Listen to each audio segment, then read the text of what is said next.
السلام علیکم ورحمۃ اللہ وبرکاتہ. الحمد للہ وحدہ.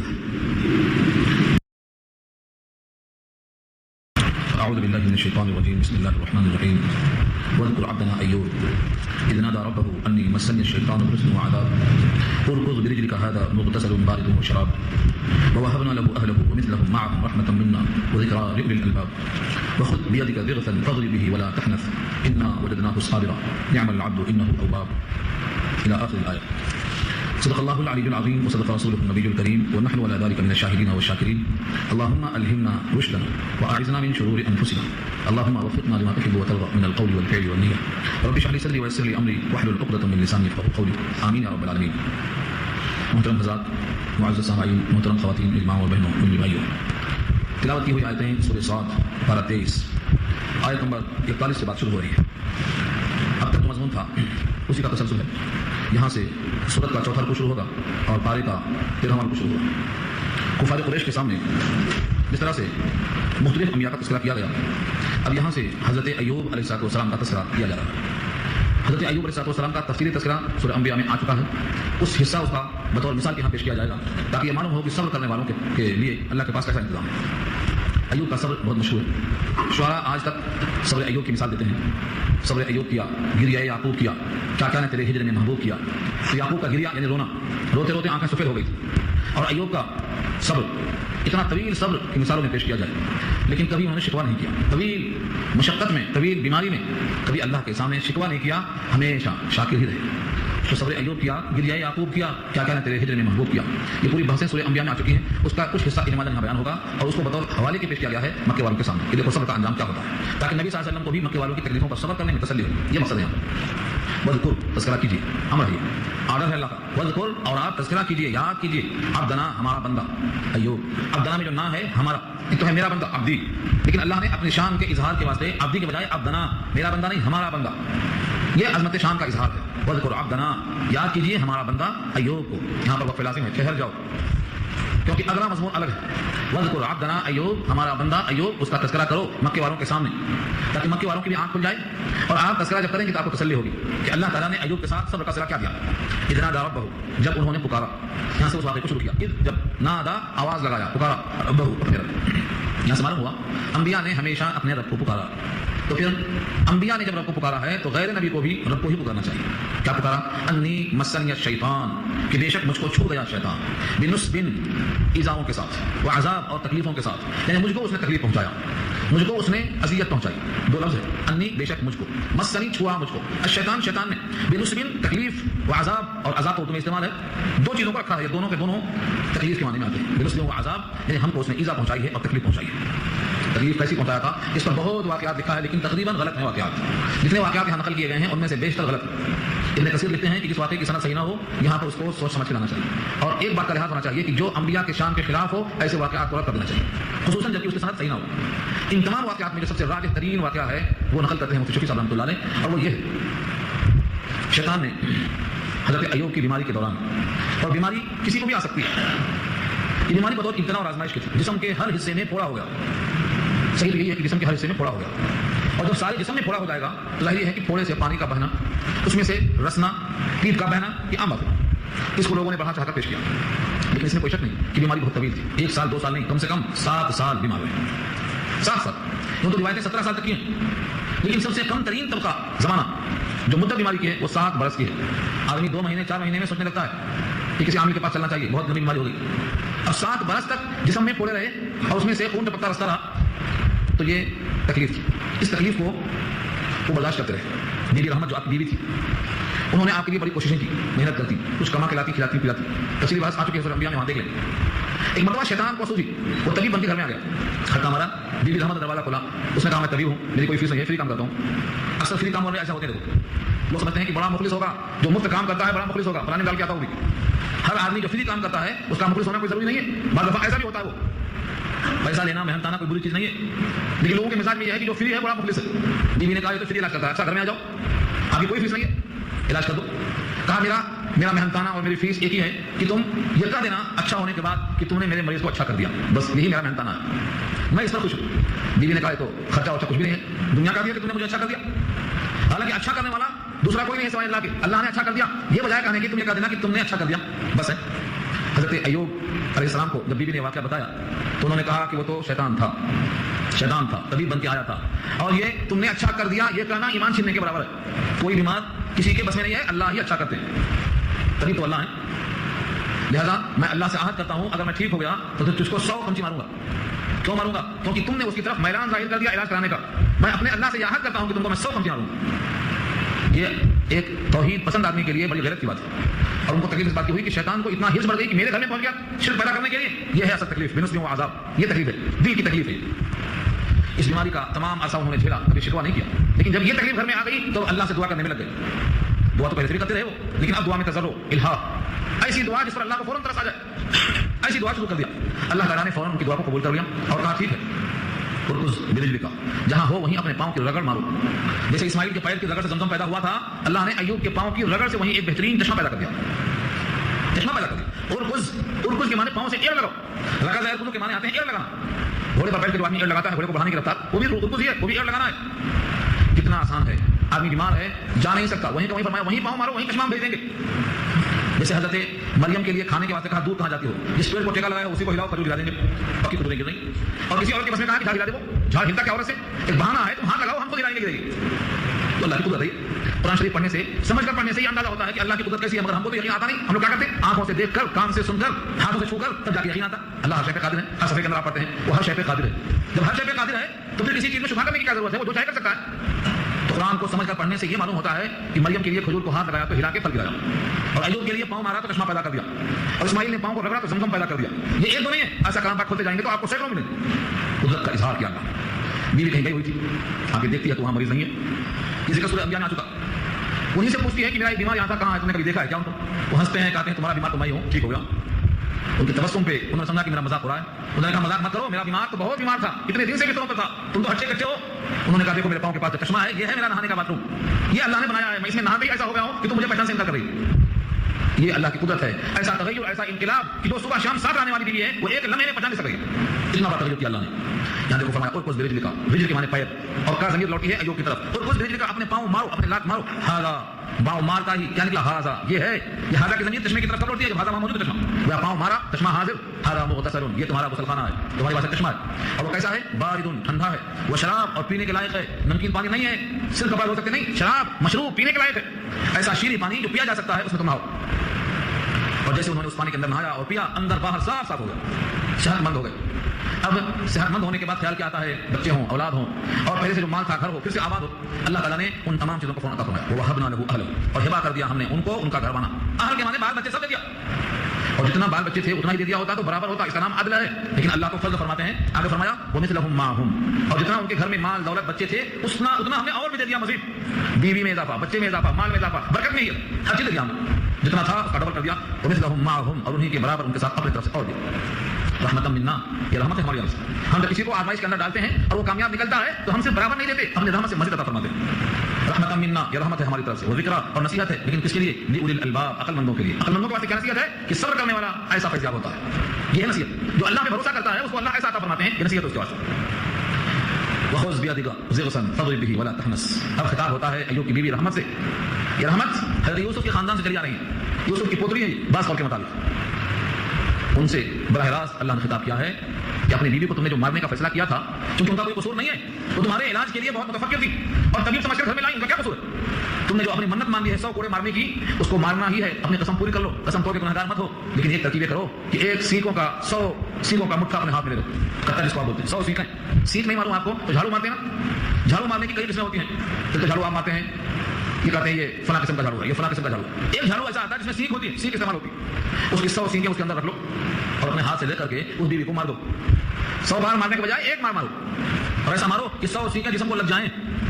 تمہاری منت اور تمہاری قسم پوری ہو جائے گی, تم گناہگار نہیں ہوں گے, اور بیوی کو زیادہ زحمت نہیں ہوگی کیونکہ اس کا کوئی قصور نہیں ہے. اللہ کی رحمت دیکھو کہ بیوی رحمت ہے, کیسی رحمت ہے اللہ کی کہ اللہ نے آیت میں بتا دیا ایسا کر لو. وخذ بیدک, اور لے لو اپنے ہاتھ میں ضغثا, ایک مٹھا. کس کا مٹھا لیں گے, سینکوں کا مٹھا. ہلکی ہوتی ہے, جلدی سے ٹوٹ جاتی ہے, زیادہ زور سے مارے تو خود ٹوٹ جائے گی, وہ پڑے گی بھی نہیں.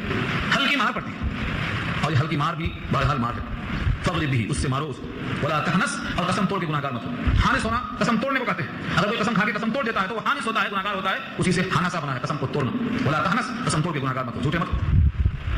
اس سے فقہاء نے کئی مسائل پیدا کیے، یہ تو ہیلا ہے، اور یہ ہیلا اللہ نے کو سکھایا ہے کہ بیوی کا قصور نہیں ہے، لیکن تم نے ایک عہد کر لیا ہے، اس عہد کو پورا کرنا ہے، لہٰذا 100 سینکے لے کے مار دو، 100 بار مارنے سے اس کو اذیت ہوگی، یہ ہیلا ہے، اس کو کہتے ہیں ہیلا شرعی۔ امام بخاری نے ایک کتاب لکھی ہے بخاری شریف، ابھی پڑھا ہے آپ نے، جسے قرآن کا حال ہے بغیر سمجھے پڑھا ہے، بخاری کا حال تو یہ چھوا بھی نہیں ہوگا، اس کو دیکھا بھی نہیں ہوگا بعض لوگوں نے۔ بخاری میں ایک کتاب کا نام، ایک چیپٹر کا نام ہے کتاب الحیل، ہیلوں کا بیان۔ امام بخاری نے اس باب میں امام اعظم ابو حنیفہ رحمۃ اللہ علیہ پر اعتراض کیا ہے اشاروں میں، طویل نہیں ہے، 2-3 صفحے کا ہے پورا چیپٹر۔ تو اس نے اعتراض کیوں کیا ہے؟ کیونکہ بعض ہیلے غیر شرعی ہوتے ہیں اور بعض ہیلے شرعی ہوتے ہیں۔ محدث کے نزدیک ہر ہیلا جائز نہیں ہوتا، لیکن جو فقیہ ہوتا ہے وہ فرق کرنا جانتا ہے کہ کون سا ہیلا شرعی ہے، کون سا ہیلا غیر شرعی ہے۔ یہاں پر بھی امام نے ابن حزم نے لکھا ہے کہ کسی نے جھاڑو اگر مارا 10 لگے اور باقی جسم کو نہیں لگے تو ہیلا نہیں پورا ہوا، 100 مارا تو 100 لگنا، گاڑی کو ایسا پکڑنا کہ لمبان میں چوڑان میں اس کے جسم کو 100 کے 100 لگنا۔ مگر یہ سب کیا ہے؟ ارادہ اچھا ہے، اللہ کا بتایا وہ نسخہ ہے، اللہ ضرور قبول کریں گے، ارادہ صحیح ہونا چاہیے۔ مثلا کوئی زکات نہیں دینا چاہتا ہے، زکات نہ دینے کا ہیلا کرتا ہے، سال گزرنا چاہتا ہے، 6 مہینہ اپنے پاس رکھتا ہے مال اور سونا اور چاندی، اور 6 مہینہ بیوی کے پاس رکھتا ہے، 6 مہینہ تم مالک، 6 مہینہ میں مالک، سال گزرے نہیں، زکات واجب نہیں، تو یہ ہیلا میں نیتیں معلوم ہو جاتی ہیں، یہ ہیلا اللہ کے یہاں منع ہے، اس پر بڑی سخت وعید ہے۔ جیسا یہودیوں سے کہا گیا تھا چربی کو مت بیچنا، چربی کو مت پکانا، مت کھانا، انہوں نے پگھلا کر بجائے کھانے کے اس کو جمع کر رکھ دیا، یا جمع کر منع ہے پگھلا کر رکھ دیا۔ جس طرح سے مچھلی کا شکار کہا تھا مت کرنا، تو ہفتے کو شکار نہیں کرتے تھے مگر گڑا باندھتے تھے ہفتے کو، تو یہ کیا ہے؟ یہ سب کیا ہے؟ مکر ہے، مکر، ایسا ہیلا اللہ نے منع کیا ہے۔ اور یہ ہیلا جس میں نہیں صحیح ہو، اللہ کا حکم پورا کرنا ہو، کسی مشکل میں پھنس گیا ہو، اس حل سے اپنے آپ کو نکالنا چاہتا ہو تو وہ ہیلا شرعی جائز ہے۔ تو شکل ہے اب کون سا ہیلا جائز ہے، کون سا ہیلا ناجائز ہے، ایک لمبی فہرست ہے، اس میں نیتیں دیکھی جائیں گی، نیتیں کیسی، تو یہاں اللہ کی طرف سے ہیلا بتایا گیا۔ وخذ بیدک بغصن فاضرب به ولا تحنث، اور لے لو اپنے ہاتھ میں ایک مٹھا سیخوں کا، اس سے مارو اس کو اور اپنی قسم کو توڑ کر خالص مت کرو۔ یہ سب سنا کر اللہ فرماتے ہیں انا وجدناه صابرا، بے شک ہم نے اس کو پایا ہے صابر، صبر کرنے والا پایا، جھیلنے والا پایا، جتنی مشقتیں مصیبتیں آئیں سب جھیلتا رہا۔ نعم العبد، کیا پیارا بندہ ہے، نعم العبد کے معنی کیا پیارا بندہ ہے، انه اواب، بے شک وہ ہمیشہ رجوع رہا اللہ کی طرف۔ اواب سے ایوب بنا، اواب کے معنی بہت رجوع ہونے والا، اور جو بہت رجوع ہو جائے اسی کو اواب کہا گیا، اسی کو ایوب کہا گیا، اللہ کی طرف رجوع ہونے والا۔ طویل مشقت، 7 سال کی مدت میں کسی کو بیماری آ جائے تو کیا کرے گا؟ کہے گا علاج کرتے کرتے تھک گئے، اب کسی عامل کو تلاش کرو، لگتا ہے بیماری نہیں ہے، اب آصف ہے۔ ایوب کا یہ واقعہ نقل کر کے قرآن بیان کرنا چاہتا ہے تاکہ لوگوں کو یقین آ جائے کہ جب انبیاء کو 7 سالہ مشقت بیماری کی آ سکتی ہے تو تم کو 8 سال کیوں نہیں آ سکتی؟ تم کو بھی صبر کرنا ہے ایوب کی طرح، دل میں کبھی ڈگمگاہٹ نہ آئے۔ چنانچہ بعض روایتوں میں یہ بھی آیا ہے کہ ایوب کے دل میں وسوسہ آتا تھا ایسے موقع پر کہ ایوب کچھ گڑبڑی ہو رہی ہے، تم بیماری کے اندر پڑے ہو۔ یہ وسوسہ جب آیا تو انہوں نے اللہ سے دعا کی انی مسنی الشیطان، میرے دل کو چھو گیا شیطان، دل میں خیرات ڈالتا ہے غلط قسم کی۔ تو ہر موقع پر اللہ پہ کامل بھروسہ رہے، کبھی ذہن دائیں بائیں نہ جائے، یہ بہت بڑا مرتبہ ہے، آسان چیز نہیں۔ اللہ تعالیٰ نے تعریف کی ہے، نعم العبد، کیا بندہ ہے، خوب پیارا۔ تو تعریف کس پر کی ہے؟ نمبر 1 صبر پر، جھیلنے والا، نمبر 2 اواب، رجوع ہونے والا، کبھی بھی اللہ سے ہٹ کر دماغ کہیں اور نہیں گیا کہ شاید ان کے پاس جائیں، شاید ان کے پاس جائیں۔ ہمارے پاس جب بیماری آتی، مصیبت آتی تو اللہ کو چھوڑ کے سب کے پاس جاتے، سب کے پاس جاتے سوائے ایک اللہ کے۔ اللہ کے پاس تو بہت دن تک ہوتے، کہاں جاتے؟ لامت آباد جائیں گے، دولت آباد جائیں گے، اور فلاں آباد جائیں گے، ہر ایک بات جائیں گے۔ اللہ کے نبی کہیں نہیں گئے، یہی بتانا ہے کہ تمہیں کچھ بھی ہو جائے تمہیں اللہ کے پاس آنا ہے۔ دنیا میں شیطان یہ خیرات ڈالتا ہے کہ وہاں جاؤ، وہاں جاؤ، وہاں جاؤ، کوئی در نہیں ہے جہاں جانے کا حکم ہے سوائے اللہ کے۔ یہ سبق یہاں سے ملتا ہے، اور اس سبق میں آپ تنہا نہیں ہیں، اللہ نے اس کے بعد اور نبیوں کا نام لیا، وَاذْكُرْ عِبَادَنَا، اور تذکرہ کرو ہمارے بندوں کا۔ اوپر کیا تھا؟ عبدنا، ایک بندہ ایوب، اب یہاں پر وہ ایک بندے کے ساتھ اوروں کے نام بتایا، عبادنا، ہمارے بندوں کا تذکرہ کرو۔ ابراہیم و اسحاق و یعقوب، 3 نام لیا اللہ نے، ابراہیم، اسحاق اور یعقوب۔ اور دیکھا جائے کہ سب کے سب باپ بیٹے پوتے ہیں، یعقوب کے والد اسحاق ہیں اور اسحاق کے والد ابراہیم ہیں، تینوں کے تینوں نبی ہیں اور تینوں باپ بیٹے پوتے ہیں، یعنی یعقوب ابن اسحاق ابن ابراہیم، اور یہی یعقوب کے بیٹے یوسف ہیں، 4 پشت نبی کی۔ ان چاروں کا نام لے کے بتاؤ کہ یہ لوگ کیسے تھے اور کیا تھے اور کون تھے؟ اولل الایدی والابصار، آنکھوں والے، ہاتھوں والے تھے۔ اولل الایدی کے معنی ہاتھوں والے، ہاتھ تو سب کے ہوتا ہے، یہاں مراد ہے اپنے ہاتھوں کی کمائی کھانے والے، اپنے ہاتھوں سے محنت کرنے والے۔ اولل الایدی قوت والے، والابصار بصر کی جمع ہے، آنکھوں والے، نگاہوں والے۔ ان تمام نے اپنے آنکھوں سے، اپنے ہاتھوں سے ان کو صحیح استعمال کیا، لہذا ان کا ہمارے پاس ایک مرتبہ ہے، ایک دبدبہ ہے۔ انا اخلصناہم بخالصۃ ذکر الدار، بے شک ہم نے ان کو خالص کر لیا، اخلصناہم خالص کر لیا، چن لیا، بخالصۃ ایک چنی ہوئی بات کے لیے، وہ کیا ہے؟ ذکر الدار، گھر کا تذکرہ کرنے والے۔ کون سا گھر مراد یہاں؟ الدار سے مراد دار آخرت، جس کا نام جنت ہے، اور ذکر کے معنی یاد دہانی، وہ یاد اس گھر کی کرتے تھے، یعنی ہمیشہ ان کو اللہ کی طرف اتنی توجہ ہوتی کہ آخرت کا گھر سامنے ہوتا کہ ہمیں اس کو حاصل کرنا ہے۔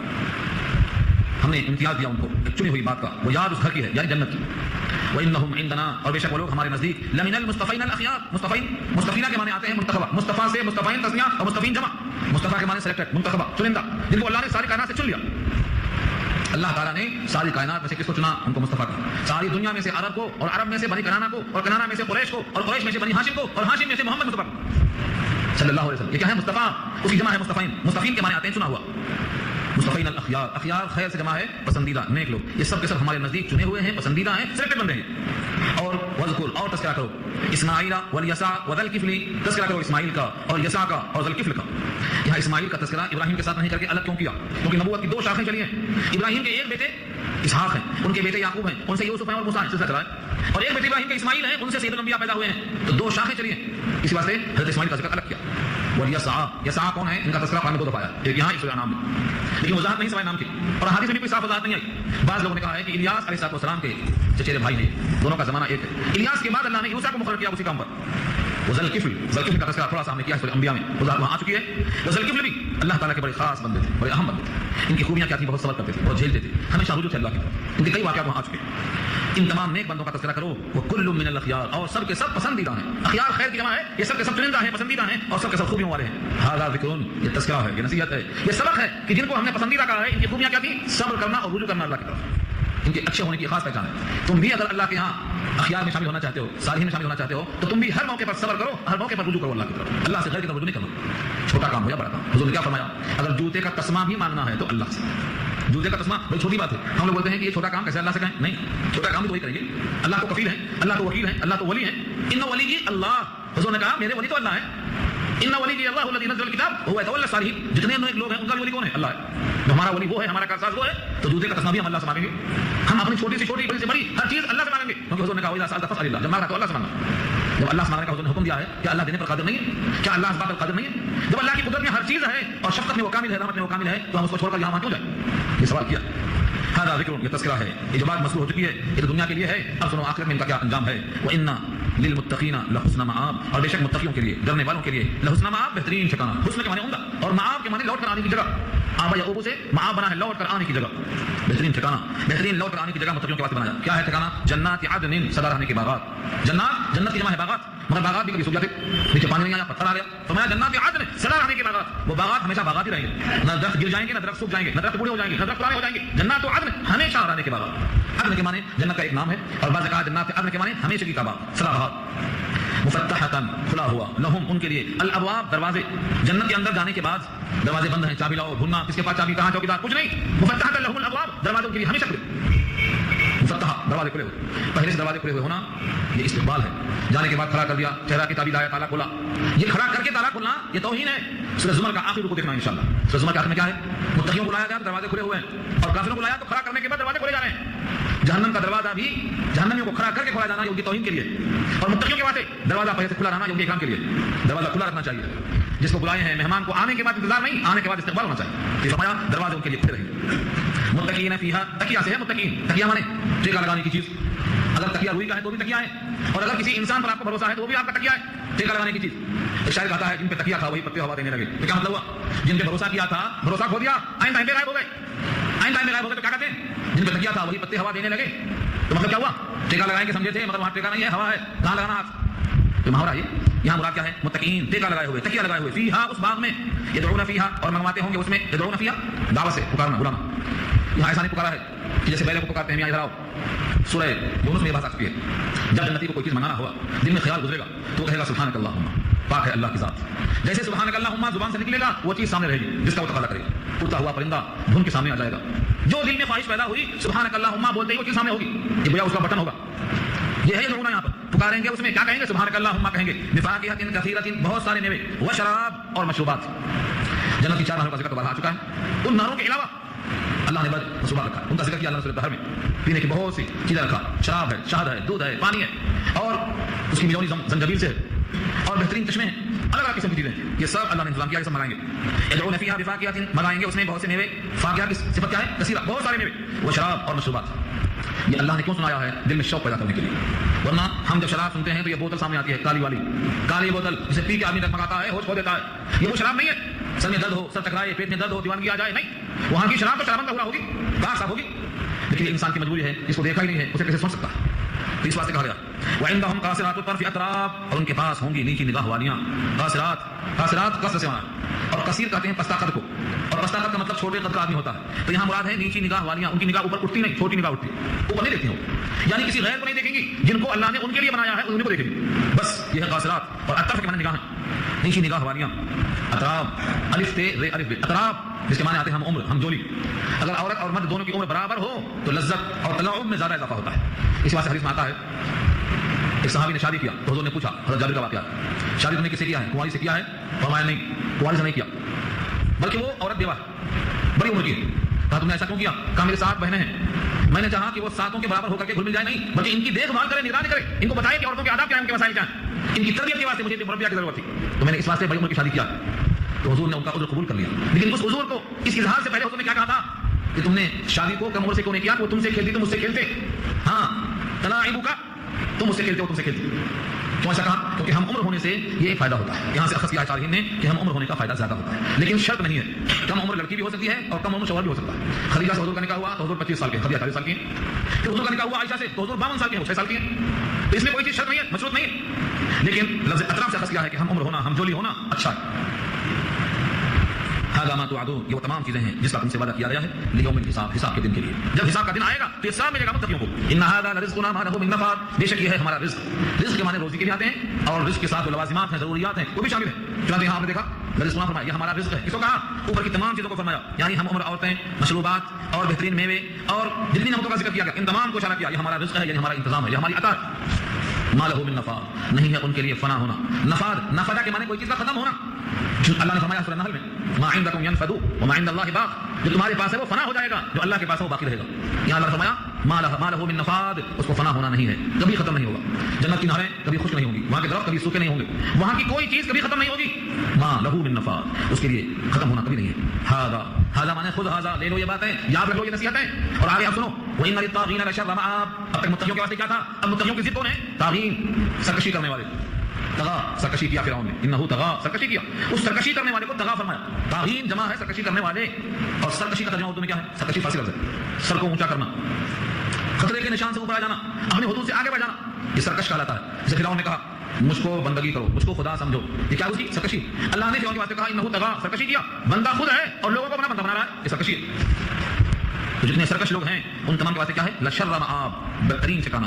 یہ لشر مآب ضد ہے، وہاں لحسن مآب تھا، بہترین ٹھکانہ، اور یہاں فرمایا بدترین ٹھکانہ، یعنی جہنم. یہ اس کا بدل ہے جہنم. بدترین ٹھکانے سے مراد کیا ہے؟ تو جہنم. یصلونھا، اس میں ڈالیں گے، اس میں داخل ہوں گے. فبئس المہاد، بس کیا برا ہے وہ ٹھکانہ. فبئس المہاد، مہاد مہدن کی جمع ہے، آرام کرنے کی جگہ، بچھونا، کیا بدترین بچھونا. ہاذا لے لو، ہاذا جہاں بھی آئے یہاں مراد ہے کہ یہ مضمون یہاں تک لے لو. فلیذوقوہ، چاہیے کہ بس چکھیں اس کو. حمیم، گرم پانی، وغساق، اور دھون، پیپ. حمیم کے معنی گرم پانی کے آتے ہیں، اور غساق اور غسلین دو لفظ قرآن میں آیا ہے. غسلین تو دھون ہے، اور غساق کے معنی آتے ہیں پیپ جو نکلتی ہے زخموں سے. ان تمام کو پلایا جائے گا، ان تمام کے لیے، یعنی جن کا ذکر آیا ہے ابھی، شر مآب، بدترین ٹھکانہ جن کا.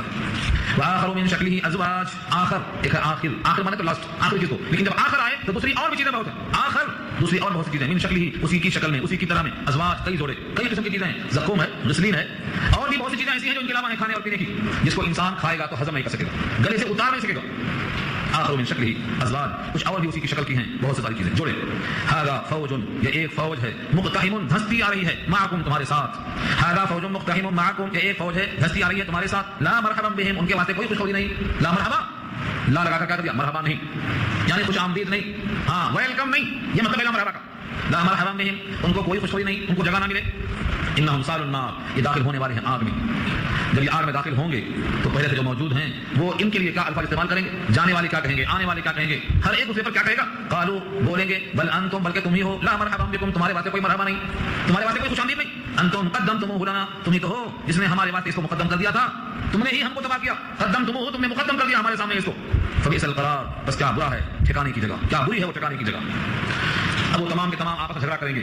جھگڑا کرنے کے بعد اللہ سے مخاطب ہو کہیں گے قالوا ربنا، اے ہمارے پروردگار، من قدم لنا هذا فزده عذابا ضعفا في النار، اے ہمارے رب جس نے ہمارے سامنے یہ مصیبت پیش کی ہے، جو کوئی ہمارے سامنے یہ مصیبت لایا ہے، فزده، اس کو زیادہ کر دے، عذابا، عذاب کے اعتبار سے، ضعفا، کئی گنا، فی النار، دوزخ میں. جن کی وجہ سے لوگ بھٹکے ہیں، بھٹکائے گئے ہیں، گمراہ ہوئے ہیں، بدعقیدہ ہوئے ہیں، جب وہ سامنے آئیں گے تو یہ لوگ اللہ سے دعا کریں گے کہ انہوں نے ہمارے سامنے مصیبتیں پیش کی، ان کی خاطر ہمیں جہنم میں آنا پڑا، لہذا ان کے لیے عذاب دگنا کر دو، کئی گنا کر دو عذاب میں. وقالوا ما لنا لا نرى رجالا كنا نعدهم من الاشرار، اور کہیں گے کیا ہو گیا ہم کو، ہم نہیں دیکھتے ہیں ان مردوں کو کہ ہم ان کو شمار کرتے تھے برے لوگوں میں. نظر نہیں آنے کہاں. قالوا، وہ کہیں گے ما لنا، ہمیں کیا ہو گیا، لا نرا ہم نہیں دیکھتے ہیں رجالا رجل کی جمع ہے کچھ مردوں کو کننا نعدهم کہ ہم ان کو شمار کیا کرتے تھے من الاشرار شریر لوگوں میں بدماش لوگوں میں. کیا کرے گا وہ مطلب نہیں آ اتخذناهم سخريا کیا ہم نے ان کو ٹھٹے میں پکڑا تھا. اتخذناهم سخريا سخريا مسئلہ ہے ٹھٹے میں پکڑنا مذاق میں پکڑنا. ام زاغت عنهم الابصار یا تیری ہو گئی ہیں ان سے نگاہیں چوک گئی ہیں ان سے ہماری نگاہیں. یہ سوال جواب چلتا رہے گا جہنمیوں میں. یہ گفتگو یہ جھگڑا یہ فساد کی باتیں ہوتی رہیں گی. اللہ فرماتے ہیں ان تمام باتوں کو سنا کر ان ذلک لحق تخاصم اهل النار بے شک یہ بات بالکل حق ہے. جھگڑا آپس میں جہنمیوں کا دوزخیوں کا آپس میں جھگڑا کرنا یہ بالکل حق ہے. جیسا سنایا گیا اس طرح سے وہاں لڑتے رہیں گے. اس طرح سے ان کے برخلاف جو متقی ہیں وہ جنت میں ایک دوسرے کو سلام کریں گے خوشیوں کا اظہار کریں گے اور جہنمی آپس میں ایک دوسرے کے خلاف الزامات لگیں گے. دنیا میں آپ دیکھتے ہیں کوئی کام اگر بگڑ گیا تو کوئی نے کہا یہ مجھ سے بگڑا تم نے ایسا کیا بولتا وہ تم ایسا کیا ایک دوسرے کو پوچھتے. ہر ایک بگڑے ہوئے موقع پر دوسرے کو الزام لگاتا ہے اور جب بن جاتا ہے کام تو میں نے کیا بولتا ہے. یہ فطرت ہے انسان. جہنم میں جانے والے کون ہوں گے جن کا انجام بگڑا ہے تو تم نے ایسا کیا تم نے ایسا کیا تم نہ ہوتے تو یہ نہ ہوتا. یہ باتیں شروع ہوں گی اور برخلاف جنت کے کہ وہاں ہر ایک کے پاس بشارتیں ہوں گی خوشخبریاں ہوں گی خوش آمدید ہوگی. یہ جھگڑا سنا کر رب کریم کا اشارہ اس بات کی طرف ہے کہ وہ دن آنے سے پہلے اپنے خالق سے اور اپنے مالک سے تعلقات کو مضبوط کر لو وابستگی ظاہر کر لو. ایسا نہ ہو کہ ان کو دیکھ کر ان کے بتانے سے خراب ہو جاؤ. تم اپنے حقیقی مالک کو پہچانو اپنا ماضی اپنا حال اپنا مستقبل ظاہر کرو کہ تم کہاں سے آئے کہاں پہنچے ہو کہاں جانے والے ہو. دنیا ہمیشہ کی جگہ نہیں ہے. ایسا نہ ہو کہ تم کو نوبت آ جائے افسوس کرنے کی. بات یہاں مکمل ہو گئی. اب آخر رکوع باقی ہے انشاءاللہ آئندہ گفتگو دعا کر لیجیے. السلام علیکم ورحمۃ اللہ. الحمد للہ وحدہ والصلاة والسلام علی من لا نبی بعدہ اما بعد فاعوذ باللہ من الشیطان الرجیم بسم اللہ الرحمن الرحیم. قل انما انا منذر وما من اله الا الله الواحد القهار رب السماوات والارض وما بينهما العزيز الغفار. قل هو نبأ عظيم انتم عنه معرضون ما كان لي من علم بالملأ الاعلى اذ يختصمون ان يوحى الي الا انما انا نذير مبين الى اخر الايه. صدق الله العلي العظيم وصدق رسوله النبي الكريم ونحن على ذلك من الشاهدين والشاكرين. اللهم ألهمنا رشدنا وأعذنا من شرور أنفسنا. اللهم وفقنا لما تحب وترضى من القول والفعل والنية. رب اشرح لي صدري ويسر لي أمري واحلل عقدة من لساني يفقهوا قولي. آمين يا رب العالمين.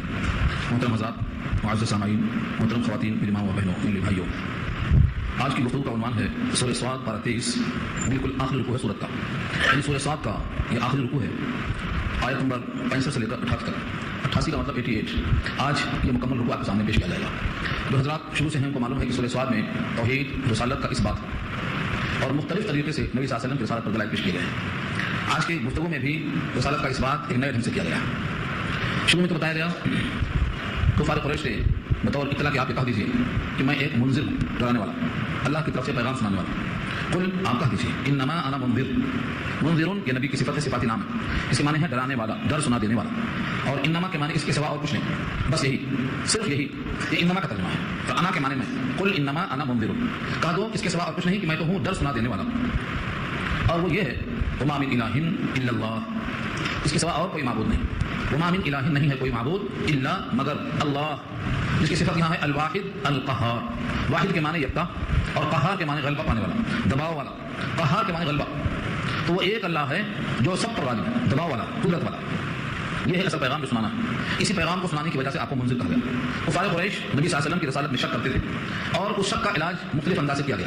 یہاں آپ دیکھیں گے پہلے تو توحید کو پیش کیا کہ میں منذر ہوں ڈر سنانے والا ہوں اور وہ پیغام مجھے دینے والا اللہ ہے جو اکیلا ہے زبردست ہے. اس کا جو مضمون لے کر میں آیا ہوں وہ ہے لا الہ الا اللہ اس کے سوا کوئی معبود نہیں. اور وہ تنہا تنہا رب السماوات والارض ہے یعنی آسمانوں کا بھی رب ہے زمین کا بھی رب ہے. اور رب کے معنی پہلے اس کو عدم سے وجود میں لانا پھر درجہ کمال تک پہنچانا. یعنی جو جو چیزیں حاجتیں زمین کی آسمان کی تخلیق میں درکار تھیں سب کو اللہ نے پیدا کیا. وما بینہما اور جو کچھ اس کے درمیان ہے یعنی ہم اور تم کفار قریش سے خطاب سب ان تمام کو وہ پیدا کرنے والا ہے. العزیز الغفار یہاں دو صفتیں ہیں. عزیز کے معنی غالب اور غفار کے معنی بخشش کرنے والا. اب تک جو خطائیں ہو گئی ہیں اگر ان پر تم نادم ہو کر اس کلمہ طیبہ کو تسلیم کر لو تو وہ بہت بخشش کرنے والا ہے. اور اگر تم اس کی بات کو نہیں مانتے ہو تو وہ عزیز ہے غالب ہے تم کو سزا ملے گی تم چھوٹ نہیں سکتے. تو عزیز یہ خوف دلانے کے لیے اور غفار شوق دلانے کے لیے یہاں مغفرت تیار ہے. اب وہ اصل مضمون شروع ہوتا ہے جس کی بنیاد پر لکھا گیا ہے کہ میں منذر ہوں.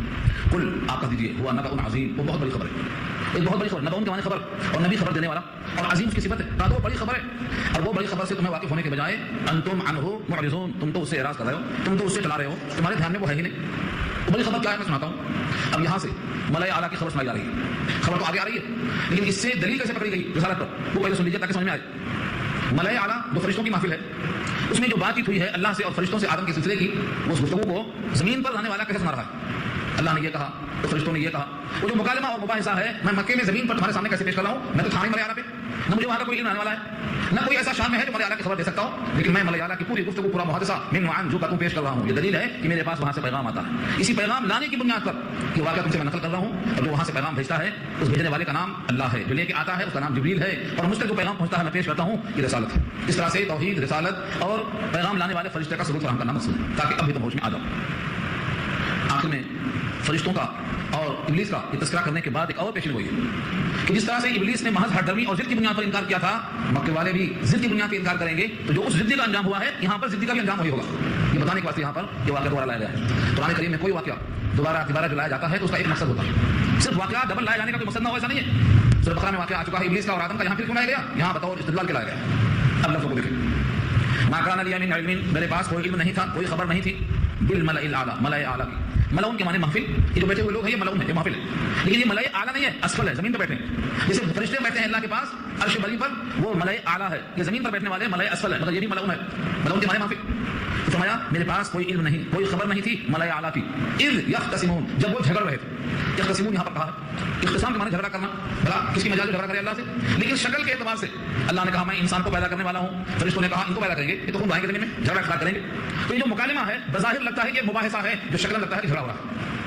جب کسی آدمی کی گفتگو تیز ہوتی ہے اور جواب ترکی بترکی ہوتا ہے تو سننے والا سمجھتا ہے کہ جھگڑا ہو رہا ہے. تو شکلاً ظاہراً جو نظر آتا ہے وہ اختصام یہاں پر کہہ دیا گیا ہے، ورنہ رب العالمین کے سامنے فرشتوں کی جھگڑا کرنے کی مجال نہیں. وہ تو ایک مباحثہ تھا، ایک سوال اور جواب تھا. لیکن سوال جواب شکلاً نظر آیا ہے کہ یہ ایک مکالمہ نہیں ہے بلکہ اختصام اور جھگڑا ہے. اسی واسطے اس کو پیش کر دیا. یا یوں کہا جائے کوئی چھوٹا بچہ بڑے آدمی سے کوئی سوال جواب کرے تو اس کو یوں کہا جاتا ہے کہ جھگڑا کر رہا ہے. تو کیونکہ اس کا جو لیول ہے وہ بہت کم ہے، اپنے بڑوں سے ایسی گفتگو کرنا، زبان لڑانا سکھایا جاتا ہے. یہ بظاہر ایک قسم کا جھگڑا ہے. اسی واسطے رب العالمین نے یہاں پر اس کو اذ یختصمون کہا کر، جب وہ آپس میں تکرار کرتے تھے. تکرار کا مطلب سوال جواب. اور سوال جواب کیسے آیا؟ وہاں جو کچھ ہوا وہ ساتوں آسمان سے اوپر ہوا. اب وہاں کی خبر تم کو میں سنا رہا ہوں تو کیسے سنا رہا ہوں؟ ان یوحی الیہ، اس کے سوا کچھ نہیں کہ مجھ کو وہی آتی ہے، حکم آتا ہے. الا انما انا نذیر مبین، مگر یہ کہ میں ہوں کھلا ہوا در سنانے والا. الا سے پہلے ان ہمیشہ نگیٹو میں آتا ہے. ان یوحی الیہ الا، نہیں وہی آتی ہے مجھ کو مگر انما یہ کہ انا نذیر مبین، میں کھلا ہوا در سنانے والا. یعنی خلاصہ کیا ہوا؟ میں کھول کھول کر در سنانے والا ہوں، یہ مجھ کو پیغام آتا ہے. اذ قال ربک، جب کہا تیرے رب نے. کس سے کہا اور کب کہا؟ یہ آدم کی تخلیق کا واقعہ ہے جو مکے والوں کو حضور سنا رہے ہیں. یہ آدم کی تخلیق کا واقعہ ہے جو عرش بری پر ہوا، ملأ اعلیٰ پہ ہوا. اذ قال ربک للملائکہ، جب کہا تیرے رب نے فرشتوں سے انی خالق، میں پیدا کرنے والا ہوں. بشرن، ایک بشر. بشر میں 3 حرف ہیں، بے شین رے. اور اردو میں شر کہتے ہیں شرارت کو. تو بشر میں 2/3 کیا ہے؟ شر ہے. اور بے کے معنی خیر، یہ 1/3 ہے. تو غلبہ کس کو ہے؟ شر کو ہے. اسی شر کو دبانے کے لیے آپ دیکھتے ہیں کتابیں بھیجی گئی، انبیاء بھیجے گئے، عقل و فہم دیا گیا، آنکھیں دی گئی، پھر بھی شرارت غالب ہے کیونکہ اس میں شر 2/3 ہے. ایک لمبی نظم ہے، بشر میں شر ہے 2/3 لمبی نظم ہے. سن لیجیے کسی سے. اللہ فرماتے ہیں میں پیدا کرنے والا ہوں ایک بشر. وہ بشر کیسا ہوگا؟ من طین، مٹی سے. من کے معنی سے اور طین وا یا نون کے معنی آتے ہیں بھیگی ہوئی مٹی. یہاں تو صرف مٹی کہا، کسی مقام پہ کہا ہے سنا ہوا گارا، کسی مقام پہ کہا چپک جانے والی مٹی من طین لازب، کہیں کہا خلخال، کہیں کہا من حمیم مسنون، کہیں کہا سوالات من طین. یہ سب درجے ہیں. وہ تمام تخلیق کی باتیں ہمارے کا سرکار سورۃ بقرہ میں آ چکی ہے. باسی انسان کی پیدائش کے مراتب ہیں. مٹی الگ تھی، پھر مٹی کے ساتھ پانی لگ گیا، مٹی بھیگ گئی، مٹی کو پھونک دیا گیا، مٹی میں چپکنے کا مادہ ہو گیا، مٹی کا کتا بن گیا، مٹی سوکھ گئی، پک گئی، کھنکھنانے لگی. یہ سب شکلیں ہیں مٹی کی. اور مٹی سے غذا پیدا ہو گئی، اس غذا سے خون پیدا ہوا، خون سے بننے کا قطرہ پیدا ہو گیا، وہ انسان کا مادہ بنا. یہ اس کی آخری مرحلے ہیں. تو انسان سے انسان کی تخلیق ایسا ہوئی ہے، مراحل کے ساتھ ہوئی ہے. یہاں اللہ نے کہا مٹی سے انسان پیدا کرنے والا ہوں. اور مٹی کی خواص میں یہ ہے جو فرشتے جانتے تھے. فرشتوں نے کہا، اس کا ذکر سورۃ بقرہ میں آ چکا ہے کہ آپ ایسوں کو پیدا کریں گے جو خون بہائے گا، زمین پہ فساد کرے گا، جھگڑا کرے گا، خروجی کرے گا. ہم آپ کی تعمیر، تقدیس، سبحان اللہ کہنے کے لیے، سبحان الملک القدوس کہنے کے لیے ہم تو کافی ہیں. اللہ نے کہا میں جانتا ہوں تم نہیں جانتے، میں جانتا ہوں تم نہیں جانتے. زمین میں غلہ بونے کے لیے بھوک لگنا چاہیے، تمہیں بھوک لگتی نہیں. تمہیں کیا معلوم کہ غلہ کیوں بونا چاہیے؟ زمین کو آباد کرنا ہے. تمہیں نہ بھوک کی خواہش ہے، نہ پیاس کی خواہش ہے، نہ جنس کی خواہش ہے. تم کو معصیت کرنے کا اختیار تک نہیں ہے. تم کیا کریں گے معصیت؟ ہم کو تو وہ چاہیے جس میں قدرت ہو پھر بھی ہمارے حکم سے بچے. یہ راست میں نہیں معلوم. ان یاد ہمارا کارم کہا اللہ. یہ پوری بات سورۃ بقرہ میں آ چکی ہے، اس کا یاد میں نے صرف ضمن کر دیا تاکہ سمجھ میں آئے. اللہ فرماتے ہیں فاذا سویتہ، جب میں اس کو بنا چکوں. سوا یسوی، تسویہ کے معنی ٹھیک کر دینا. صفوں کو درست کرنے کو کہتے ہیں سوو، درست ہو جاؤ. سوو صفوفکم، صفوں کو درست کر لو. کیوں کہا جاتا ہے یہ؟ کیونکہ صفوں کی درستگی نماز کی تکمیل ہے. تو سوا یسوی کے معنی آتے ہیں ٹھیک کرنا، درست کرنا. صفوں کو درست کرنا یہ بھی سوا ہے، اور انسان کو ٹھیک کرنا یہ بھی سوا ہے. انسان کو پیدا کیا اللہ نے تو چلا نہیں چھوڑ دیا، بلکہ فرمایا فیضا سویتہ، جب میں اس کو درست کر دوں، ٹھیک بنا دوں. ناک اور نقشہ، صورت گری، اس کا وجود، اس کی لمبائی چوڑائی، اس کی صورت شکل سب بنا چکوں. ونفخت فیہ من روحی، آدم کا پتلا بن گیا. اس پتلے کے اندر ابھی جان نہیں تھی. ونفخت، میں نے اس میں پھونک مارا. فیہ، اس پتلے میں، من روحی، اپنی جان میں سے، اپنی روح میں نے اس میں پھونکا. روح کیا چیز ہے یہ انسان نہیں سمجھ سکتا. کیوں؟ کیونکہ انسان کی عقل محدود ہے، علم محدود ہے، اور روح اللہ کا حکم ہے انسان کی عقل میں نہیں آتا. آپ دیکھتے ہیں انسان موجود ہے، روح نکل گئی تو کہتے ہیں کہ اب زمین پر نہیں رہے گا، سڑ جائے گا، اندر ڈالو. کیا چیز نکلی؟ ہم جانتے ہیں نکلی، یقین کرتے ہیں نکلی، مگر ہم دیکھنے پر قادر نہیں. جس چیز کو ہم دیکھ نہیں سکتے اس کو ہم سمجھ سکتے ہیں کہ ممکن ہے. اس وجہ سے اللہ نے کہا ہے وما اوتیتم من العلم الا قلیلا، تم کو بہت تھوڑا علم دیا گیا ہے، تم روح کو نہیں سمجھ سکتے. ہاں روح اللہ کا حکم ہے. جب تک حکم تھا چل رہا تھا، بول رہا تھا، ہنس رہا تھا، کھیل رہا تھا. حکم نہیں ہے، اب سر سے پاؤں تک ہر چیز موجود ہے، مدرسہ میں کمی، سب زمین کا نہیں بس. تو روح تمہیں نہیں معلوم. میں روح جب ڈالوں مطلب حیات پیدا کروں، حکم ہو گیا تو حیات پیدا ہو گئی. اب یہاں پر جو بحث آتی ہے من روحی، اپنے روح میں سے، تھوڑا علمی بات ہے وہ سمجھ میں نہیں آ سکتی. اپنی روح میں سے تو گویا روح کوئی چیز ہے جس میں سے کچھ حصہ توڑ کے ڈالا گیا ہے، ایسا نہیں ہے. روح میں سے کا مطلب ہے میں نے اپنا حکم دیا اور آدم زندہ ہو گیا. حضرت عیسیٰ کو صرف اسی لیے کہ ان کو آیت اللہ کہا گیا، ان کو روح اللہ کہا گیا، ان کو کلمت اللہ کہا، القاها الی مریم وروح منہ کہا گیا. لوگوں نے خدا کا بیٹا کہا دیا. اگر اللہ کی روح کہنے سے وہ خدا کے بیٹا ہو گئے تو یہاں تو آدم کے پتلے میں آ گیا، میری روح پھونکا میں نے، آدم کو خدا کا بیٹا مان لو. نہیں مانتے کوئی بھی. اگر حضرت عیسیٰ میں روح پھونکنے سے خدا کے بیٹے بن سکتے ہیں تو پھر آدم میں بھی روح پھونکا، آپ نے یہاں وہی لفظ ہے، تم کو خدا کا بیٹا کیوں نہیں مان لیتے؟ معلوم یہ ہوا روح کے معنی یہاں حکم کے آتے ہیں. یہ روح کو ٹکڑے ٹکڑے جز جز بنا کر کے الگ الگ نہیں کر سکتے کہ اللہ کی روح میں سے ایک ٹکڑا یہاں ڈال دیا گیا، بلکہ میں سے کا مطلب یہاں یہ ہے اللہ نے اپنا حکم جاری فرمایا اور کہا جب میں ٹھیک ٹھیک بنا چکوں اور روح اس میں ڈال دوں فقعوا له ساجدین، تو تم پڑ جانا اس کے لیے سجدہ کرتے ہوئے. یہ سب کو حکم تھا، جتنے عرش پر تھے سب کو یہ حکم تھا جب پتلا تیار ہو روح ڈال دوں تو انتظار نہ کرنا، یہ حکم سمجھنا کہ حکم ہے اس کے لیے سجدے میں گر جانا. فسجد الملائکۃ، تو فا کے معنی تو سجد الملائکۃ، سجدہ کر لیا فرشتوں نے. کلهم، سب کے سب، اجمعین، اور اجمعون دو جگہ آتا ہے، کہیں اجمعین آتا کہیں اجمعون آتا، سب کے سب اکٹھا، سب نے اکٹھے ہو کر سجدہ کر لیا الا ابلیس، مگر ابلیس نے سجدہ نہیں کیا. ابلیس سجدہ کیوں نہیں کیا؟ اللہ فرماتے ہیں استکبر، تکبر کیا. اس نے تکبر کے معنی آتے ہیں اپنے کو بڑا سمجھنا. کس سے؟ جس کے مقابل میں تکبر کیا ہے اس کے مقابل میں خود کو بڑا سمجھنا. اگر سجدہ کر لیتا تو خدا کا حکم مان لیتا، سجدہ نہیں کیا تو کس کے مقابل سمجھا اپنے آپ کو؟ خدا کے حکم کے مقابل اپنے کو بڑا سمجھا. یہ ہے استکبار. استکبر، تکبر کیا. وکانا من الکافرین، اور تھا ہی وہ منکروں میں سے. کانا کے دو ترجمہ کیے جاتے ہیں، کانا مانے تھا تو ترجمہ ہوگا تھا ہی کافروں میں سے، اس لیے انکار کیا. اور اگر ترجمہ کانا کا ہے کیا جائے تو ہو گیا کافروں میں سے. اب تک نہیں تھا مگر اب انکار کر دیا تو کافروں میں سے ہو گیا. تو دو چیزیں ہو گئی، تھا ہی کافروں میں سے اب اس کا اظہار ہوا، یا اگر اب تک نہیں تھا تو اب انکار کرنے سے اس انکار سے ہو گیا کافروں میں سے. دو ترجمے کیے گئے. قال یا ابلیس، اب اللہ تعالیٰ نے ابلیس سے مخاطب ہو کر پوچھا، قال فرمایا یا ابلیس، اے ابلیس، ما منعک، کس نے منع کیا تجھ کو، ان تسجد، کہ تم سجدہ کر لیتے، بما خلقت بیدی، اس چیز کو جس کو میں نے پیدا کیا اپنے دونوں ہاتھوں سے. بیدی، دونوں ہاتھوں سے پیدا کیا. یہاں رک کر کے میں ٹھہرا کر سنا دوں آپ کو کہ بیدی کے معنی دونوں ہاتھ، میرے دونوں ہاتھ. تو یہ متشابہات میں سے ہے. ایسا نہ سمجھنا کہ جیسے ہم کو دو ہاتھ ہے ایسے اللہ کو بھی دو ہاتھ ہے. کیوں؟ کیونکہ ہاتھ پیر کا ہونا یہ جسم ہے اور جسم سے اللہ پاک ہے. پھر آیت میں جو کہا گیا بیدی میرے دونوں ہاتھ، اس سے مراد کیا ہے؟ قدرت. جیسے قرآن کریم میں آیا سورہ بقرہ میں پڑھا ہوگا آپ نے، بیدہ عقدۃ النکاح، جس کے ہاتھ میں نکاح کی اسٹیئرنگ ہے، جس کے ہاتھ میں نکاح کی لگام ہے، جس کے ہاتھ میں نکاح کی گرہ ہے. تو کیا اس کے ہاتھ میں ہے پکڑ کے بیٹھا ہے وہ؟ نہیں. اس سے مراد شوہر ہے جو طلاق دینے پر قادر ہے. وہ چاہے تو طلاق دے سکتا ہے، وہ چاہے تو نکاح کو باقی رکھ سکتا ہے. تو لفظ ید کہہ کر کے مراد دیا ہے قدرت. بیدہ عقدۃ النکاح، اس کے ہاتھ میں نکاح کی گرہ ہے یعنی اختیار ہے. تو جیسے انسان کے ہاتھ میں نکاح نہیں ہے بلکہ اختیار میں ہے، ویسے یہاں ید کہہ کر مراد دیا ہے اللہ کی قدرت. قرآن کریم میں جہاں جہاں اللہ کے لیے ہاتھ آئے، چہرہ آئے، بجلی آئے، کمر آئے، ہاتھ آئے، داہنا آئے، یہ سب آیتیں متشابہات میں سے ہیں. اور ان تمام سے مراد وہاں پر جو چیز زیادہ موضوع ہے شارحین نے اسی کو اخذ کیا ہے. جہاں چہرہ آئے وہاں توجہ مراد دیا ہے، توجہ کرنا. جیسے اینما تولوا فثم وجہ اللہ، تم جہاں بھی چہرہ کرو وہاں اللہ کی ذات ہے یعنی اللہ کی توجہ. تو یہاں بھی ید سے مراد قدرت ہے. میں نے اپنے قدرت سے پیدا کیا. سوال یہ ہے کہ ہر چیز تو اللہ قدرت سے پیدا کرتے ہیں تو پھر آدم کی تخصیص کیا نہیں؟ اللہ تعالیٰ جب کسی چیز کی شرافت کو بڑھانا چاہتے ہیں، کسی کو اعزاز دینا چاہتے ہیں تو اس کو اپنے طرف منسوخ کر دیتے ہیں. دیکھو کعبہ ہے، کعبہ کا نام کیا رکھا؟ بیت اللہ، اللہ کا گھر. بنایا کس نے؟ ابراہیم نے بنایا، اسماعیل نے بنایا، لیکن گھر کس کا ہے وہ؟ بیت اللہ. تو اسی قدر بنانا مقصود ہے. اونٹنی پہاڑ سے پیدا کیا اللہ نے حضرت شعیب کی قوم کے لیے، صالح کی قوم کے لیے. حضرت صالح کی قوم نے اونٹنی مانگا تھا، پہاڑ سے پیدا کر دیا. اس اونٹنی کا نام کیا رکھا؟ ناقۃ اللہ، اللہ کی اونٹنی. کیوں؟ کیونکہ اس اونٹنی کے مقام کو بڑھایا. ایسے حضرت عیسیٰ کو پیدا کیا بغیر ماں باپ کے، بغیر باپ کے، ماں تو موجود تھی حضرت مریم، تو ان کا نام کیا رکھا؟ روح اللہ رکھا، کلمت اللہ رکھا. کلمت اللہ کہنا یا روح اللہ کہنا یہ ان کا اعزاز بڑھانے کے لیے. تو جب کسی بندے کا یا کسی چیز کا اعزاز بڑھانا ہوتا ہے تو اللہ اپنے طرف منسوخ کر دیتے ہیں. یہاں بھی فرمایا بیدیہ، میرے ہاتھوں سے بنایا، یہ آدم کے وجود کا اعزاز کا اظہار ہے. اب سوال کیا استکبرت ام کنت من العالین، اے ابلیس تم نے سجدہ کرنے سے کس چیز نے روک دیا؟ تم نے سجدہ کیوں نہیں کیا جس کو میں نے پیدا کیا تھا اپنے قدرت سے اور اپنے ہاتھوں سے؟ کیا تم نے تکبر کیا یا تم ہو بڑے درجہ کے لوگوں میں سے؟ دو چیزیں پوچھی اللہ نے. استکبرت، تم نے غرور کیا یعنی سجدہ کرنا چاہیے تھا سجدہ نہیں کیا اور اپنے آپ کو بڑا بن گیا.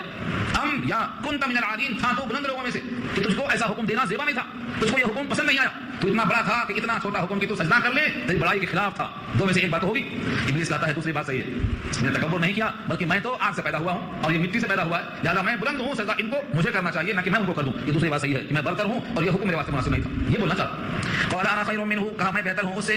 خلقتنی من نار، مجھ کو پیدا کیا ہے تو نے آگ سے، وخلقتہ من طین، اور اس کو پیدا کیا ہے مٹی سے.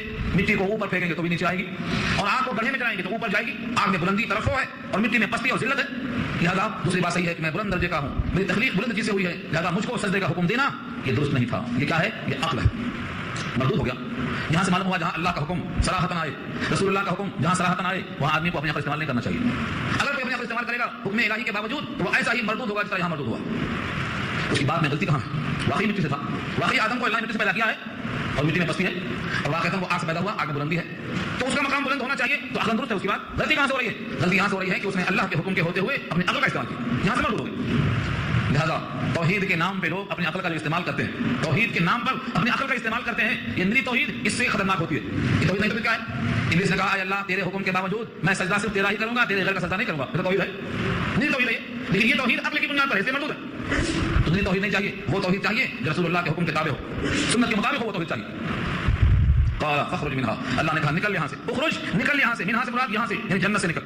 لوگوں نے کہا یہ واقعہ جنت کا ہے, اور بعض کہتے ہیں جنت کا نہیں ہے, جنت کے باہر کا. لیکن منہا بتا رہا ہے کہ یہاں سے نکل, جہاں پر یہ بات پیش آئی تھی وہ مقام جنت ہے. فإنك رجيم, بے شک تو مردود ہے. رجیم بمانا مرجوم, رجیم سے غیر صفت ہے, رجیم بمانا مفعول ہے, مرجوم, مردود ہو کر نکل یہاں سے. وإن عليك لعنتي, اور بے شک تجھ پر ہے میری لعنت, إلى يوم الدين, فیصلے کے دن تک, قیامت کے دن تک, جزا کے دن تک. قال, اس نے کہا ربی, اے میرے رب. دیکھو مردود ہو رہا ہے لیکن ربی کہہ رہا ہے. آج لوگ مردود نہیں ہے مگر ربی کہنے سے غافل ہے. شیطان ہو کے بھی ربی کہا کے اللہ سے مہلت طلب کرتا ہے. ربی, اے میرے رب. فانظرنی, مجھے ڈھیل دے دے, مجھے مہلت دے دے. انظرنی الى یوم یبعثون, انظرنی الى یوم یبعثون, مجھے مہلت دے دے اٹھائے جانے کے دن تک. جس دن مردے جی کے اٹھیں گے, اٹھائے جانے کا دن جو ہوگا سن پکڑے گا, مجھے اس دن تک مہلت دے دے. قال, اللہ نے کہا فإنك من المنظرین, بے شک تجھ کو مہلت ہے, تو ہے ان لوگوں میں سے جن کو ڈھیل دی گئی. منظرین اب جب سے مفعول ہے, جن لوگوں کو مہلت دے دی گئی ان میں سے تو بھی ہے. لیکن تم نے مانگا تھا یوم الدین تک مہلت اور یبعثون تک مہلت مانگا تھا, لیکن ہم تم کو مہلت دیتے ہیں ایک وقت مقررہ کے دن تک, وہاں تک نہیں دیں گے, وہاں تک مہلت نہیں ہے. فإنك من المنظرین إلى يوم الوقت المعلوم, معلوم مانے جانا ہوا, جانا ہوا جو وقت ہے اسی دن تک تم کو مہلت ہے. تم نے چاہا تھا اٹھائے جانے تک مہلت مل جائے, نہیں ملے گی, مہلت ملے گی لیکن وہ دن متعین ہے. اور وہ دن جو فیصلے کا دن مقررہ ہے وہ اللہ کے علم ہے. وہ کون سا دن ہے؟ نفخہ کے قریب, نفخہ اولا سے قریب. قال فبعزتك لأغوينهم أجمعين, کہا بس تیری عزت کی قسم ہے. شیطان کا انداز دیکھو, فبعزتك کا, تیری عزت کی قسم, اللہ کی عزت کی قسم کھا رہا ہے. اور کہتا ہے لأغوينهم, میں ان کو بھٹکاؤں گا, گمراہ کروں گا, اجمعین, سب کو, پوری کوشش لگا دوں گا سب کو گمراہ کر دوں. الا عبادك, مگر تیرے بندے, منهم, ان میں سے, المخلصین, جو سلیکٹڈ ہیں, منتخبہ ہیں, چنندہ ہیں, جو تیرے مخلص بندے ہیں, ان کو چھوڑ کر سب کو بھٹکاؤں گا. یہ اللہ کے سامنے چیلنج کیا ہے اور اللہ نے یہاں درج کیا ہے. اور کئی مقام میں فرمایا ہے جس نے کلم کھلا دشمنی کا اعلان کر دیا ہے اس کو دوست کیوں سمجھتے ہو؟ دشمن ہی سمجھو اس کو, وہ چاہتا ہے کہ جہنم میں تم کو ساتھ لے کے جائے. قال, اللہ نے جواب میں فرمایا فالحق, اور حق تو ہے یہ بات, والحق اقول, اور میں تو حق ہی کہتا ہوں, میری ہر بات حق ہی ہے کیونکہ میں جو کچھ کہتا ہوں وہ حق کہتا ہوں. قال فالحق والحق اقول, دو دفعہ کیوں آیا؟ قال فالحق, حق تو یہ ہے. اب حق کہنے سے پہلے فرمایا اور میں جو کچھ کہتا ہوں وہ حق ہی کہتا ہوں, میرا قول ہمیشہ حق پر ہوتا ہے. والحق اقول, دوسرا حق اقول کا آبجیکٹ ہے, اس کا مفعول ہے, میں جو کچھ کہتا ہوں وہ حق کہتا ہوں, حق کو میں کہتا ہوں. لہٰذا یہ بات بھی میری کہی ہوئی ہے, یہ بھی حق ہے. اور کیا ہے؟ لأملأن جہنم منک وممن تبعک منهم اجمعین, البتہ بھر دوں گا میں جہنم کو تجھ سے اور ان لوگوں سے جو اتباع کریں گے تیری, ان میں سے سب کے سب. طرح نہیں, تیرے جتنے فالوورز ہیں, تیرے اتباع کرنے والے ہیں, سب کو تیرے ساتھ داخل کر دوں گا. یہ پورا واقعہ اوپر کا ہے اور مکے میں کفار قریش کو سنایا گیا. یہ خبر ملائے اعلیٰ کی دینا اس بات کی دلیل ہے کہ آپ کے پاس اللہ کا پیغام آیا ہے اور آپ رسول اللہ ہیں, تبھی تو خبر دے دی گئی. یہ پورا واقعہ سنا کر ہم مکے والوں سے خطاب کرتے ہیں نبی صلی اللہ علیہ وسلم, قل, اے نبی آپ کہیے, ما اسألکم علیہ من اجر وما انا من المتکلفین, کہہ دو میں تم سے سوال نہیں کرتا ہوں اس قرآن کے پہنچانے پر کسی مزدوری کا. من اجر, اجر کے معنی اجرت, اجرت کے معنی محنتانہ, آخرت میں ملتا ہے تو اجر, دنیا میں ملتا ہے تو اجرت. یہاں اللہ نے کہا اجر, ان پر تم سے میں کوئی محنتانہ کوئی اجرت طلب نہیں کرتا ہوں, یہ کہہ دو. وما انا, اور میں نہیں ہوں, من المتکلفین, تکلف کرنے والے, بناوٹ کرنے والے. یعنی جو تمہارے سامنے میں نبوت دعویٰ کرتا ہوں, عام طور سے کوئی بات کرتا ہے آدمی تو دو وجہیں ہوتی ہیں. ایک تو کوئی دنیا کا مفاد ہوگا, دنیا چاہیے, پیسہ دولت چاہیے, تو پہلے بول چکا ہوں کہ اس قرآن کے پہنچانے پر میں تم سے کوئی اجر کوئی اجرت کوئی محنتانہ نہیں چاہتا, تو دنیا نفی ہو گئی. اب دوسرا یہ ہے کہ بطور عادت کی میری فطرت ہے کچھ نہ کچھ بولتے رہنا بناوٹ کے طور پر, اس کی نفی کر دیا. متکلفین میں سے, بناوٹ کر کے بولنے والوں میں سے نہیں ہوں, دونوں کی نفی آ گئی. یہاں سے معلوم یہ ہوا کہ بناوٹ کرنا تصنع سے کریں, بناوٹی چیز یہ مذموم ہے, اللہ کو پسند نہیں. حضرت عبداللہ بن مسعود کا قول نقل کیا ہے صحیحین میں, بخاری اور مسلم میں, کہ لوگوں جو بات معلوم ہے اس کو تو ظاہر کر دو, اور جو چیز نہیں معلوم ہے, مجھے نہیں معلوم ہے یہ بول دو. بنا کر کوئی بات پیش کرنا, بناوٹ پیش کرنا اللہ کو پسند نہیں ہے. دیکھو اللہ نے نبی سے یہاں کہلوایا ہے, وما انا من المتکلفین, میں تکلف کرنے والوں میں سے نہیں ہوں. جو بات نہیں معلوم نہیں معلوم, تو تکلف سے کوئی بات کہاں غلط. یہاں سے بات معلوم ہو گئی کہ میں اس قرآن کے پہنچانے پر کوئی اجر نہیں چاہتا اور نہ میں بات کو بنانے والا ہوں, بلکہ کیا حال ہے, ان هو الا ذکر للعالمین, نہیں ہے یہ قرآن مگر ایک فہمائش. ذکر کے معنی فہمائش, نصیحت. اس کے واسطے نصیحت ہے یہ سارے جہان کے واسطے. ان هو الا ذکر للعالمین, نہیں ہے وہ قرآن مگر نصیحت, ایک فہمائش, للعالمین, سارے جہان کے لیے. اس سے ہمیں بات معلوم ہوئی کہ قرآن جب سارے جہان کے لیے فہمائش ہے, نصیحت ہے, اور سارے جہان تک پہنچانے کے لیے جب کوئی نبی نہیں آئے گا, یہ ہمارا عقیدہ ہے, تو پھر ان تک قرآن کون پہنچائے گا؟ جب تک ہم ان تک قرآن نہیں پہنچائیں گے تو سمجھ لو کہ سوال باقی رہے گا. اسلام نبی صلی اللہ علیہ وسلم نے صحابہ کو پہنچایا اور صحابہ نے تابعین تک پہنچایا اور ہر ایک کی کوشش نے اس کو اتنا عام کر دیا کہ ہم تک قرآن کو پہنچایا. اب اگر ہم نے اس کو نہیں پہنچایا اس عقیدے کے باوجود کہ اب کوئی نبی نہیں آئے گا تو پھر ان تک قرآن جب نہیں پہنچے گا اور وہ اللہ کے سامنے پیش ہوں گے اور وہ کہیں گے اللہ ہمارے پاس تیری کتاب لانے والا کوئی نہیں, ہم تو غافل تھے, ہمیں خبردار کرنے والا کوئی نہیں, تو یہ ہمارے خلاف حجت ہوگی. اسی لیے اپنا کچھ نہ کچھ اس قرآن کے ساتھ وابستگی رکھنا چاہیے. جتنا بھی اللہ نے وسائل دیے ہیں وہ اللہ کی طرف سے ہیں. اس قرآن کریم کو ہمیں سارے جہان کی طرف پہنچانے کا ہے, لہذا ساری قوم کو فرمائش کرنے کے بعد اس قرآن کا استعمال ہونا چاہیے. ان هو الا ذکر للعالمین, نہیں ہے وہ مگر فرمائش اور نصیحت سارے جہان کے لیے. اور جو لوگ اس کو نہیں مانیں گے ان قریب ان کو معلوم ہو جائے گا. کب معلوم ہوگا؟ تھوڑے ہی دنوں کے بعد. یہ بالکل آخری آیت ہے, 88 نمبر کی آیت. ولا تعلمن, اور البتہ ضرور آپ جان لیں گے, آپ کو معلوم ہوگا. نبأہ, اس کے احوال, اس کی خبریں, بعد حین, تھوڑے ہی دنوں کے بعد, تھوڑی ہی دیر کے بعد معلوم ہوگا. وہ تھوڑی دیر کیا ہے؟ دنیا کی حیات ایک صبح یا ایک شام کے برابر. اگر دنیا میں کوئی 900 برس بھی زندہ رہے تو آخرت کے مقابل میں اس کی دنیا میں حیات کتنی ہے؟ ایک صبح یا ایک شام. اسی واسطے کہا ان قریب معلوم ہو جائے گا اس کے احوال کیا ہے. قرآن کریم کو جو نصیحت سمجھ کر مان لے گا اس کے احوال بھی معلوم ہو جائیں گے, اور جو قرآن کریم کی فرمائش کو نظر انداز کر دے گا اس کے بھی احوال تھوڑے ہی دنوں میں معلوم ہو جائیں گے. لہذا حجت پوری ہو گئی. یہ پیغام دیا ہے نبی صلی اللہ علیہ وسلم نے ان آیتوں کے ذریعے سے. الحمدللہ سورہ صاد یہاں پر مکمل ہو گئی. اب یہاں سے کوئی نئی سورہ شروع ہوگی.